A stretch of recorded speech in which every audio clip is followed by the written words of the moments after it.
Jeff and welcome back to my channel, Jeff R Vlogs.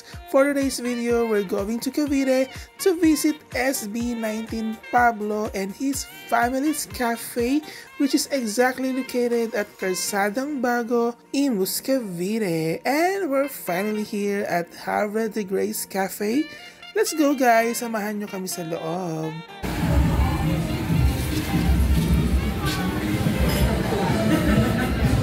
So here's their menu. They have here all-day breakfast meals. Pero kasi gabi na ngayon. So hindi na siya all day. De, joke lang. De, pwede pa rin umorder kasi kaya nga all day eh. Tapos, meron silang mga extras here like the fried rice and egg, appetizer, and then they have here pasta also. Sandwiches, cookies, and waffle. And then here naman, ito na yung mga drinks nila like the espresso drinks. Kita nyo naman with the prices. Sa kabilang page, mga frap, then non-coffee base. They have also here milk teas, soda, and fruit teas. Ang in-order namin dito ay chosilog. Me is tapsilog because I crave sa mga tapa. And then in-order namin itong dalawang pasta. Hindi ko alam kung paano siya basahin. Bahala na kayo. And then we ordered fries din, isang cheese and barbecue. Sa sandwich naman, nag-order si Joy ng chicken salad melt for our drinks. Joy ordered white mocha latte. Ako kasi ang in-order ko itong non-coffee base, which is the salted caramel. Then later on, mag-order kami ng fruit tea, iti-take out na lang namin kasi mukhang masasarap yung mga fruit tea nila here. At ito na nga ang in-order kong salted caramel. Mukhang ang sarap niya. Itong salted caramel, naghahalo yung saltiness and yung sweetness ng caramel. Kaya yung lasa niya ay bongga. Ang sarap. And ito na yung, ano nga yan, Joy? Yung white mocha. Itong area na to, kung makikita nyo, ay puro games. So, I don't know lang kung kina Pablo yan na dinisplay mo na dyan. And ito na yung kabuuan ng cafe nila. And yung nakikita nyo nagbabarista na girl doon, yun yung kapatid ni Pablo. So, here na ang aming order. Ito yung sa akin, yung pasta limone. Hindi ko alam kung paano basahin, pero yan yun. And ito na yung kay Joy. Yung pasta aglio. Oo, yun. Ganon siya. According to Joy naman, bread pa lang, sarap na. What more pa yung pasta. Here's my tapsilog. Ayan, tingnan yung tapa nila. Oh, parang ang tender nung meat niya. Love it. Of course, the egg. Paborito natin yan. Then, the sinangag. With matching suka. Tapos kay Joe naman, ayun no, yung tosilog niya. Ayun, o yan. Let's know the difference between the pasta aglio and the pasta limone. Hindi ko alam kung paano siya i-pronounce eh. Yung sa akin walang lemon. Tapos chicken. Sarap. Sarap. O, try mo tong may lemon. Yan. Kung mas masarap ba kung may lemon? Ayan, kung may lemon, iba rin yung taste niya kasi pag may lemon. Oo. Kapag wala siyang lemon, lasang-lasa mo yung cheese. Pero iba yung pag may lemon. Oo. So, it's time for me to taste the pasta. Tikman na natin. Rice barbecue. Okay naman yun. Ano yung first namin, dumating na. Actually, masarap siya. Bongga yung lasa niya. Lalo na kapag nilagyan mo pa siya ng lemon. Yun yun. Tapos, ito yung bread nila. Tikman din natin. Oh, may lasa yung bread. Ang sarap. Gulat ka, no? Ang sarap na. May lasa yung bread niya, promise. Ang sarap i-partner sa pasta. Ibang bread to. Kaloka. Parang garlic bread na may butter. Ayun yung nanay ni Pablo. Ayun o, Chinese sister ni Pablo ito. Yung tatay niya nandito eh. Ayun, nandun yung tatay o. Ayun o. Ayun. Ayun o. Ayun. And here's our fries na barbecue flavor. Hintay pa namin yung cheese eh, kasi dalawa yan.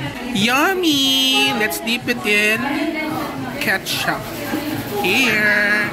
Ayun nga, Joy. Even the fries. Itong barbecue na to. Sobrang malasa siya. Ang sarap. Parang lagi mo siyang dadayuhin para ulitin mag-fries. Isa pa po. Order pa. So here's our cheese na fries. Actually mukhang yummy din talaga siya eh. Look, dahil nakapagsasaw-saw mo sa ketchup here. Diba? Ayan, so guys, let's taste the tapsilog. Ayun ito yung chicken sandwich mo, Joy. Ayan. So, tikman na natin ang tapsilog kahit gabi na. Breakfast tayo for today's video. So, yung sa tapsilog, ayan. Kaya mo lang siya ka-tender. O yung fairness naman, tender siya, malambot. Tapos, pag kinagat mo, chewy. Hindi yung parang puro litid lang. Ang sarap niya, promise. So, pag kinagat mo, tunaw agad sa bibig. It melts in your mouth. But not in my...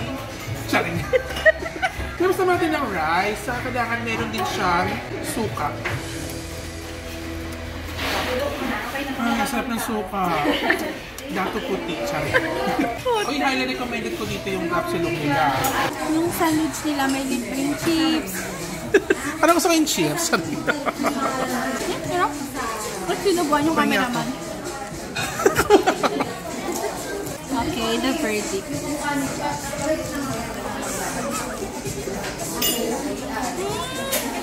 Ano? Lasang? Order pa po.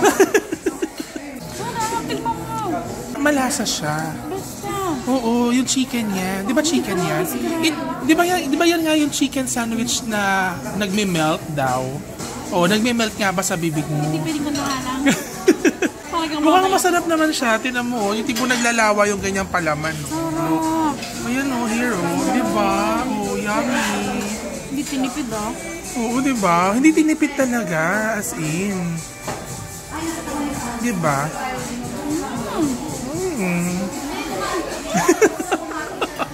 Hello po, ayan. So, na-meet na po namin ang mother po ni Pablo ng SB19. Hello po. Hello po. Kay Mami Grace. Thank you po. Ang sarap po ng food dito. Babalikan namin to. Kahit malayo kami from Manila pa. Salamat po. Thank you po. Salamat. Ayan po si Daddy Ted po. Ayan. Nice meeting you po, Daddy Ted. Ayan. Nice meeting you po. Ang father po ni Pablo ng SB19. Ayan. So, guys, pumunta kayo dito sa Havre po ba? Tama po? Havre po. Havre de Grace. Ayan. So, masarap po ng food nila dito. Hindi kayo magsisisi. Thank you. Thank you. Tama po. Jeff R. Vlog. Jeff na lang. Hi po! Support his vlog po. Ayan, and then support their cafe, the Havre de Cafe. Sobrang sarap. Again guys, sobrang sarap sa nila. Hindi kayo magsisisi. Mga fans, ayan sila. Ayan, so kahit ang layo namin from Manila, sinubod talaga namin to support their family ni Pablo. Kasi Pablo na rin. Ayan, thank you. Balik kami dito. Ingat po. So ayun guys, pauwi na kami and we're so happy. Na-meet namin ang family ni Pablo here in Havre de Grace. So yun pala ang tamang pronunciation. Hindi siya Havre, it's Havre. Havre de Grace. Hindi ko na natanong kung ano ibig sabihin nun, pero I think yung Grace para ata sa pangalan kinuha sa name ni mother niya. Kasi parang, kasi si Mami Grace yun eh. Anyway, ayan guys, maraming salamat. Punta kayo dito sa Havre de Cafe ha. Ang sasarap ng mga food nila. And higit sa lahat, mura pa. Ayun guys, bye!